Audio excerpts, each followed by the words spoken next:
I'm a professor in the Department of Pathology at Stanford. It's pretty obvious that you have a multitude of abilities and a stellar track record. You started to become interested in unidentified aerial phenomena. Somebody representing the CIA and an aerospace company showing up at my office at Stanford showed me their credentials and said, "We need your help looking at patients who've had harm done to them." What happens when a renowned Stanford professor is visited unannounced by the CIA? When a mysterious illness spreads through diplomats and spies? And when UFO encounters leave behind biological scars? Today, we dive into a revealing and unsettling interview with Dr. Garry Nolan, one of the most respected scientists in immunology and biomedicine, who found himself at the center of investigations into Havana Syndrome, directed energy weapons, and human encounters with UAPs. But before we begin, help us keep uncovering the truth. Subscribe to Myst Files and click the like button to support content that asks the questions others avoid. Somebody representing the CIA and an aerospace company showing up at my office at Stanford, literally unannounced, showed me their credentials and said, "We need your help looking at patients who've had harm done to them." This is a remarkable revelation.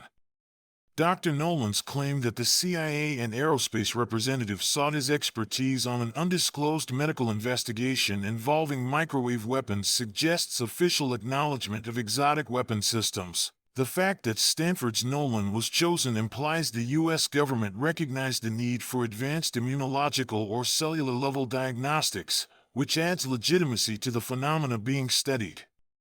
While most public narratives downplay directed energy weapons, Nolan's involvement shows the issue reached classified biomedical concern levels.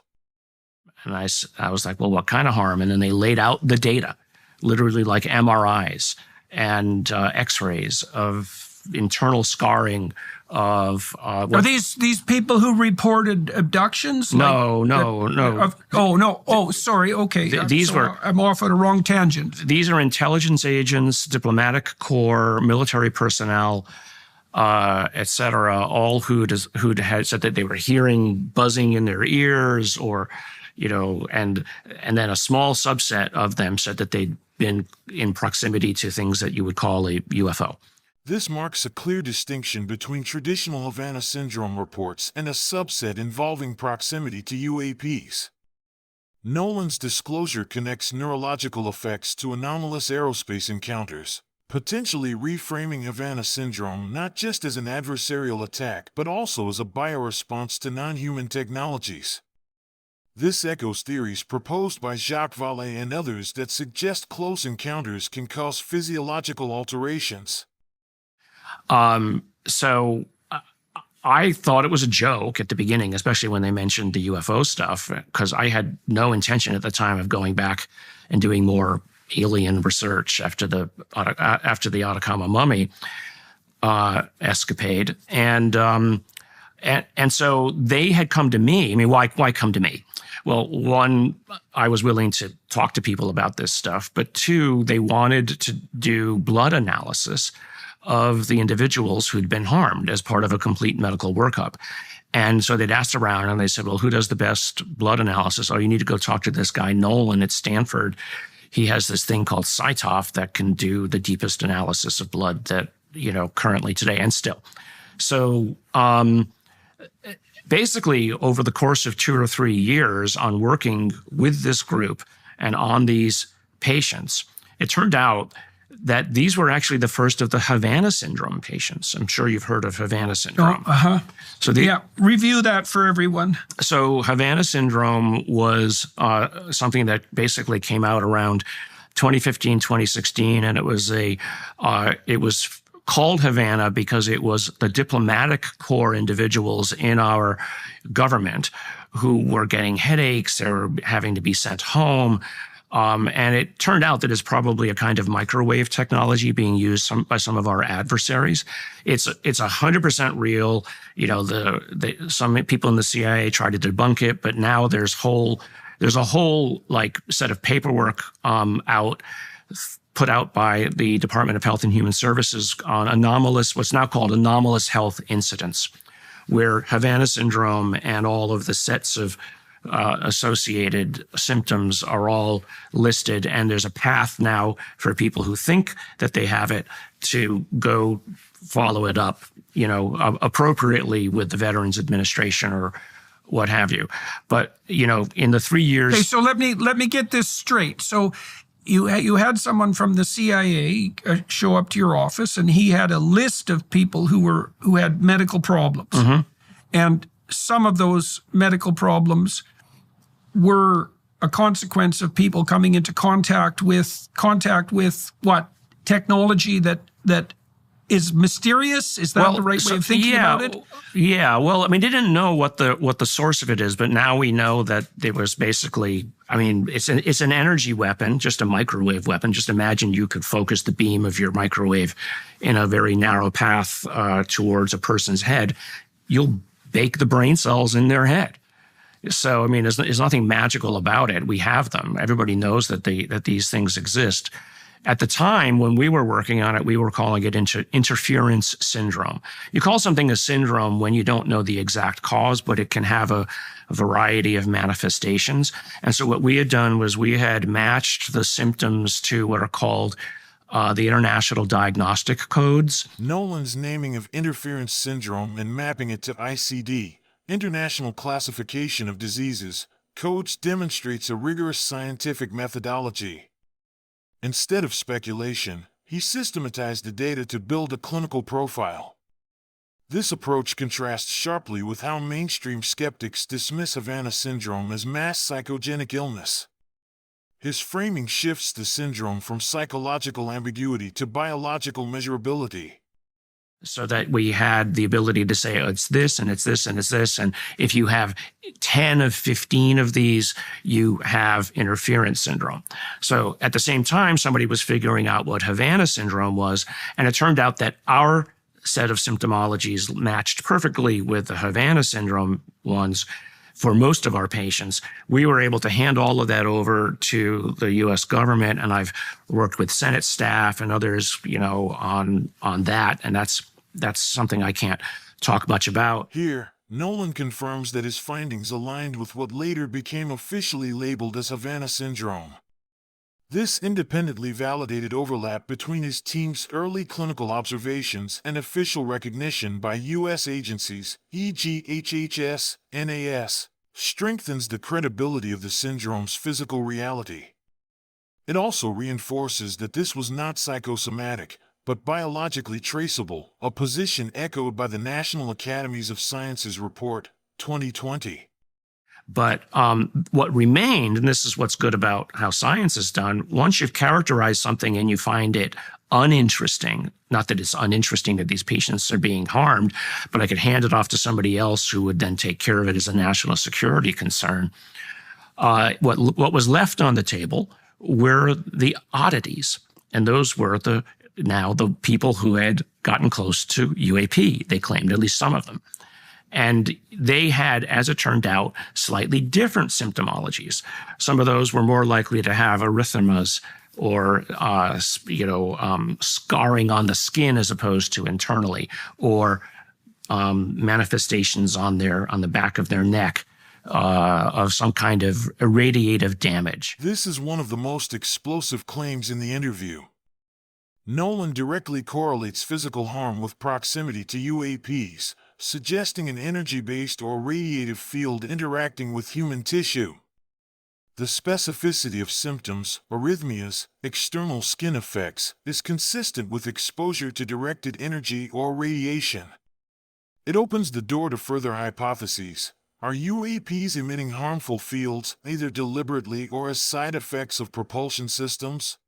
Of some kind. Now, and there was a pattern to this. Yes, there was. Yes, and the pattern was always anecdotal, unfortunately, in that they had a story that you at face. Right, but I mean, the symptom pattern was stable. Yeah. And how many individuals approximately? Like, what kind of sample pool were you assessing? Now you're down to about 5 or 6 people. Because of the original, so it's a small number of people. Of the original 100 that we started with, 90 or so, it turned out, were what we could think of as Havana Syndrome. The remaining were what were interesting. And, but sort of back to, let's say, my career. My career has always been, I've always been good at seeing the data point off the curve and realizing that it's not noise, or at least asking the question, how did that data point get there? And not just, going with what's sitting on the line, but understanding why the data point off the curve is important. Nolan isolates a statistical minority, 10%, of cases as outliers, often the most valuable data in scientific discovery. His insistence on not discarding these anomalies reflects the spirit of true scientific inquiry. Rather than disregarding what doesn't fit the mainstream narrative, Nolan investigates it further. These cases, possibly linked to UAPs, might offer breakthrough insights into both defense threats and non-human technology exposure. And then being able to quickly, again, back to that, iterate the possibilities, say, well, if we know that it's not a problem with the instrumentation, then it's an indication that we don't understand something. And so that was where I was already starting to get introduced because of this UAP stuff, because of that we had these groups of individuals who said that they'd gotten harmed by UAP, and we diligenced them to make sure that they didn't have some sort of psychological problem. They had full psychological workups, and we knew that these were people that we're trusting the nation's security with. It's kind of like, okay, well, it's an anecdote, it's a story, and now I've heard 50 stories like this by that point. Right, right. And it's like, well... No, they say the plural of anecdote isn't data, but the plural of anecdote is definitely hypothesis. Yes, right. And so once you start to get that, I was like, okay, well, there seems to be something here. And you raised a point, ruin your career. I literally was told by a senior official at the National Cancer Institute by around circa 2014, 2015, because I was just talking about this, just saying, isn't this an interesting idea? You're going to ruin your career, Garry. And I was just like, but the data's on the table. It isn't ridiculous to ask the question. But the fact that they were trying to push it off the table incensed me. It was just like, that's not how a scientist thinks. That is just and I said to him, I said, you sound more like a priest than a scientist. Maybe you should give your PhD back. This moment encapsulates Nolan's challenge to institutional dogma. His comparison of certain scientists to priests guarding orthodoxy highlights a recurring issue in controversial research. Science becomes ideological when fear of ridicule overrides evidence. Nolan calls for a return to first principle science, where questions are asked freely and evidence speaks, even when it's uncomfortable. Well, there aren't that many scientists, There are a lot of people who act out the role of scientists, but that's not the same thing. Yeah. Right? Scientists are very peculiar people when they're real. So that's been sort of my approach to it. Is like, how dare you tell me I can't ask the question? Because there's more than enough evidence that there's something worth studying. And people mix up evidence with proof. Data sits in isolation and has no meaning whatsoever. It only has meaning in the context of a hypothesis. And, so does the hypothesis and the data match to mean that it is perhaps evidence? Evidence, just as in court, is not proof of anything. That requires a jury to decide whether or not the evidence is sufficient to, manifest guilt or not. The same thing in a paper. There's very few papers that you will ever read that ever say there is, at least in biology, this is a conclusion. There's all kinds of weasel words that we as biologists use to give ourselves diplomatic egress, just in case. Nolan rightly points out a common logical error, conflating evidence, data that supports a hypothesis, with proof, irrefutable conclusion. His criticism of public figures like Neil deGrasse Tyson for dismissing evidence illustrates how skepticism can become denial. The scientific process builds conclusions from repeated patterns of evidence, not through dogmatic rejection of the unknown. So, but when people like Neil deGrasse Tyson say there's no evidence, well, that's just a lack of understanding of what the difference between data and evidence is. There's reams of evidence. There's libraries full of evidence. There's books I could drown people in that with evidence, but that's not a conclusion. That's not what we think of as scientists as proof. Now, I'm of personally two minds. As far as I'm concerned, there's definitely something going on that appears to be not human. While Nolan distinguishes between personal belief and scientific proof, this statement carries weight given his expertise and access. It reflects a growing chorus of respected academics, intelligence officials, and former military personnel voicing similar sentiments.